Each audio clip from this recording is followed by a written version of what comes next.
Right now, many Afghans remain in hiding for fear the harsh rule of the Taliban they saw between 1996 through 2001 may be coming back. This comes despite a Taliban leader announcing today a general amnesty. CBS News senior foreign correspondent Charlie D'Agata has reported extensively from Afghanistan in recent years. Few would question that the Afghan army lacked the resolve to stand and fight, and they've been trained and equipped for 20 years to go it alone.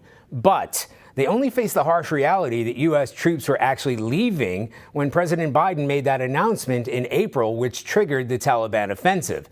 Until very recently, every U.S. and Afghan joint operation I've been on has had to rely on U.S. airstrikes as soon as Afghan troops got in over their heads, which happened a lot. Close air support, helicopters, medevac, resupply of basic food, water, weapons. That eventually came down to U.S. and coalition support, and none of that was present.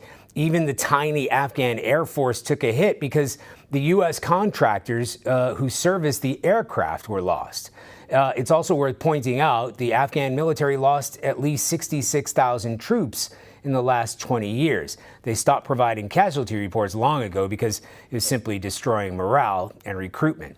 When I asked outgoing U.S. General Scott Miller whether Afghan forces were ready to stand alone, he told me they'll have to be.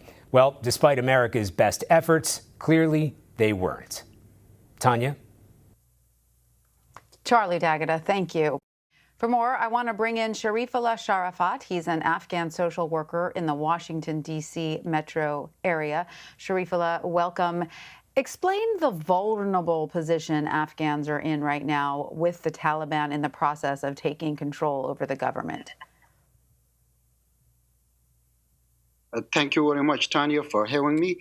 As we all know, the Taliban took over Afghanistan, and there are tons of people. They have worked for the international community and for the NATO forces, and they are stuck in Afghanistan right now, and they are trying to flee their country because they already know and they already experienced the Taliban regime in 1996 until 2001, and they are afraid of their life. Now, we just recently saw a video on the international media that the U.S. Marine plane, people were stuck onto it, and 4 of them lost their lives. So this message gives a clear and vivid picture to Taliban and the international community that the majority of Afghans will flee the country and they will choose to die but not stay under the control of Taliban. So we saw the situation, a chaos going on in Afghanistan right now, and people are worried about their lives, their properties, and their family members.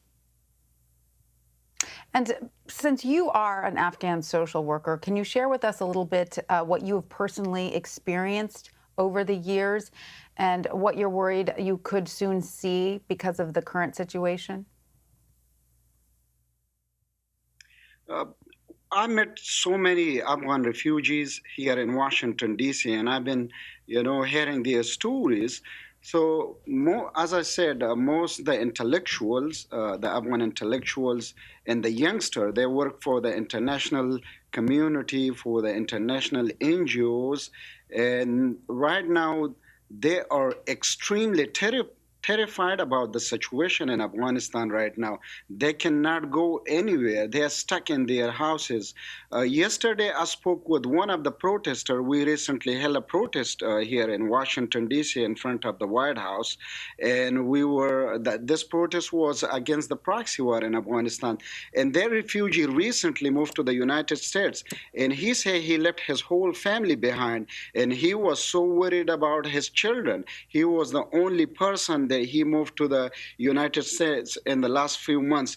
So the current situation is not acceptable in Afghanistan, especially for those who work for the American forces. Now this is the time that the international community and the American forces and the United Nations, they have to come up with a solution to take care of all these people who risk their life, and now they are stuck inside Afghanistan and they cannot leave their houses because of the fear, because of the risk, and for the sake of their lives. So this is the time to stand with those people who served the NATO forces, who served the United Nations, who served the American forces alongside with the Afghan interpreters. You know, the interpreters' lives are in risk in Afghanistan right now.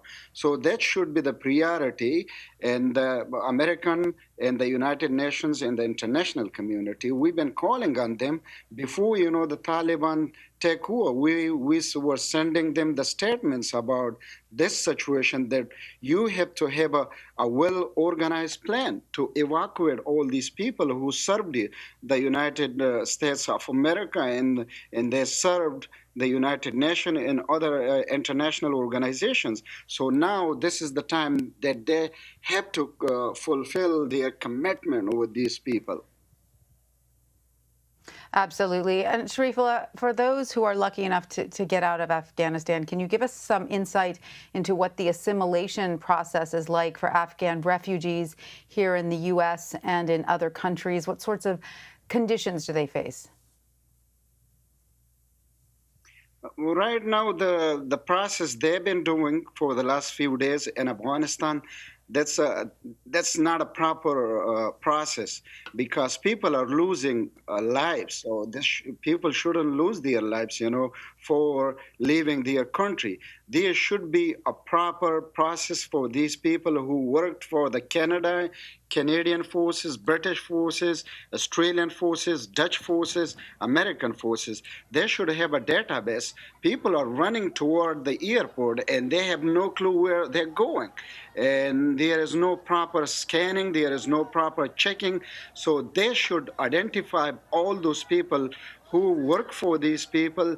That should be the priority. And people who are trying to flee their country for no reason, they should be they should be they should be told that, hey, this is the priority. People who work for the international forces, we are evacuating these people, because these people were the one that made sacrifices for the international community and for enduring freedom. So this situation right now in Kabul airport is unacceptable. People are losing their lives and they cannot even make it out of the country. They just, four of them fell from the U.S. Marine plane. So the international community should take action about this process. A terrible tragedy that was. Sharifullah Sharafat, thank you so much for joining us. We appreciate your insight. Thank you very much, Ms. Tanya. Thank you.